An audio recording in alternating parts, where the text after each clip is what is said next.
Pregame.com. Monday Night Football here at pregame.tv. The Texans at the New York Jets. The Texans an 8-point favorite after opening up 7. The total sits at 41. And Brian, we're going to start with you. There's talk of Tim Tebow getting a start in this one. What's funny about this is, according to Cantor Racing Sports, they say that this makes no difference. Right. You don't gain anything, you don't lose anything with Tebow and Sanchez. They're calling these two even. And then the loss of Santonio Holmes for the season, you know how much that means to the line? 0. Nada when it comes to this number. So Cantor Racing Sports books giving no respect to Tebow or Sanchez or Santonio Holmes, and I happen to think they're absolutely right. They are right here, and it's interesting. I can't see how Tebow would be starting in this game. There's no reason to do it. You've got a bye coming up in a couple of weeks.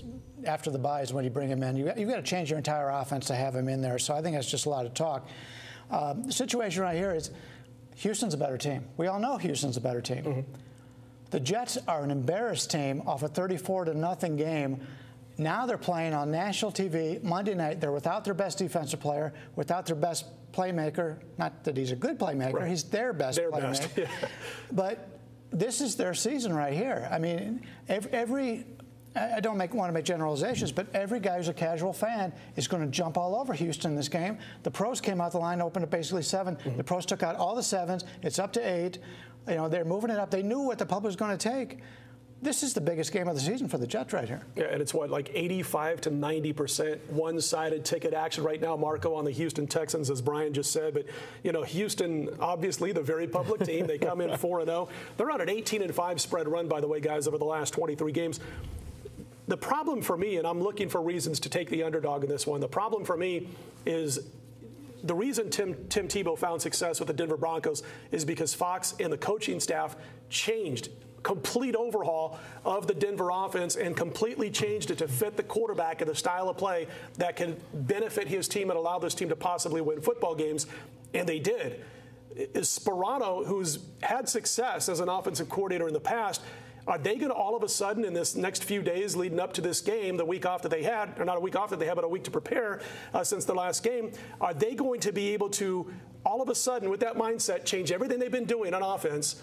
And if Tebow plays a lot, the majority of this game, if he does start, which we're cutting this midweek before the Monday night game, so we're not sure if he's going to start or not. There's rumors he is. They're going to have to change this offense quite a bit for Tim Tebow to be in his comfort zone. Doesn't that have to factor into your handicapping in this one? It certainly does mine. It does, and it makes it a game that right now, you know, for me, I got to wait till Monday to see where I'm going to line up. But I can't look at, I can't look at it that way with the Jets. I agree with you, Brian. I think it would be a mistake to make this change this week. You got to do it coming off of the bye week when you can work for 2 weeks on what you need to do. The thing that I'm looking at, and we always talk about value. First off, if you just want to go old school, this would be an automatic play. Monday night football, home underdog. You bet it blindly. You're talking old school. We're talking, you remember back in the good old days in the 80s? Yeah. That was like free money. I don't know what he's talking about. Back when we had hair like Brian. Yeah, and I was skinny back then, too. Really? We're going way back. When you were 16, you were a handicap? I actually started when I was 17. But this is a situation, you talk about value. Right now, I'm going to ask you two guys. Houston's one of the best teams in the league. I think they're one of the 3 best. I have them in my top 3. Another team that I have in my top 3 is the San Francisco 49ers. Sure. If I turn to you two guys and I say, on a neutral field, right now, what's the line between Houston and San Francisco? What would you make it? Boy, it's going to be real close to pick 'em if I make the line, not having to worry. You're talking about not having to worry as a sports book director, not having to put up a number. You're putting right around pick 'em. And the reason is, and I'll give you a real quick reason before you ask Brian, is that those are the 2 teams that force everybody else to play their game style for the most part. I mean, Minnesota caught San Francisco, I think, at the right time. But what we've seen so far this year, what we saw out of Frisco last year, is that you've got to win playing their style of football, and both teams fit that mode. Yeah, Brian knows where I'm going with this. Exactly. You've taken my notes going off of last week. And, you look at the, well, I don't want to steal your thunder, but basically these teams are even. They're even, and yet last week's line, was 4, closed 3.5 a lot of places. Sure. We're looking at 8. So you're telling me right now they're trying to tell us that Houston's 4.5 points better than San Francisco? No. But they're saying that in 1 week the Jets became 4.5 points worse. Well, that's the public all of a sudden is betting into a line that's, like you just said, up to 4.5 points different from where it was with San Francisco. And the only difference is that they've lost San Antonio Holmes and Mark Sanchez might not play as much. And we already know, as we just said at the top of the video, that those players mean absolutely nothing. What I want to ask you guys, because we're kind of all on the same page here, waiting to see how much Tebow is going to play or not. And we really shouldn't, to tell you the truth. But the bottom line is, what do you think about the total? Either one of you guys got to play on the total. It's 80% being bet on the over right now. Total sitting right around 41. Well, you usually find your Monday Night Football games going over unless there's really two excellent defensive teams. I would tend to go with the under because I don't think the Jets are going to win this game in a shootout. We've already seen they don't score a lot of points. So I'd have to lean towards the under. But my question is, when do we play this game? I can't see this line going anywhere but up. Yeah, that's good talk. I mean, definitely good stuff. It's my best bet, and I'm going to get to that right now.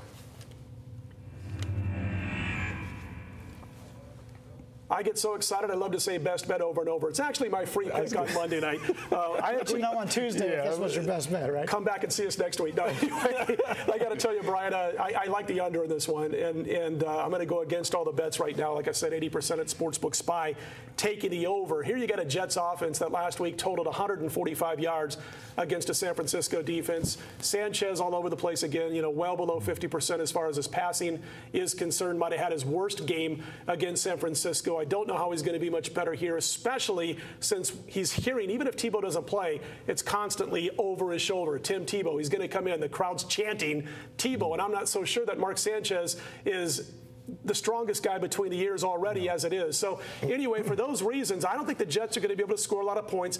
What they're going to do is, I think, put the onus of this game, their chances to win, on that defense. And even though they don't have Darrelle Revis, I still think it's a situation where they try their best to attack Schaub, slow down the running game, and try to force Schaub to win a game that he doesn't normally like to do, which is putting the entire onus of the offense on his shoulders, as good as he is. So again, I'm going to take the under here. I think you're going to see a lower scoring game than most people think. That's my free pick. He's Brian Leonard. He's Marco D'Angelo. That takes care of Week 5 of the NFL. For pregame.tv, be sure to join us for more college football and NFL next week.